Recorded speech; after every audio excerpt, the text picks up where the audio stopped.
દીવો મારા મંદિરમાં મારા નામનું મૂકવાનો ભગવાનભાઈ ઉવાસદના રબારી એ દાળ હાજર હતા અને એ દાળ એમ બોલી હતી કે ભીખા ભુવાની માતા હું બેહતી હોઉં તો મારો દીવો જાતે પ્રગટ થવું જોઈએ સ્વયં એવી કરીને પછી બેહણો કર્યો. એ દાડે એવું કીધું હતું કે 49 લાડવા હે ભીખા ભુવાન પહેલો ખાવા બેહારો. મરતોલીમાં તો ચુંદડી હતી ને મારતો એ નહીં, પણ લાડવો ભાગવાનો નહીં. અને 570 માણસ જમણ 19 લાડવા વધારે મોનવાનું કોઈ માતા બેહવું. આ સર્ટિફિકેટ આલ્યા પછી બેઠી હું યાર. અને એ દાડ એવું કીધું કે આ જગ્યા તમે એમ કહો બહુ મોટી છે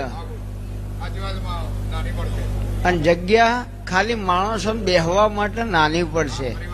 તો એ દાડ તમે એવું કહેતા હતા કે આવડું મોટું હતું હે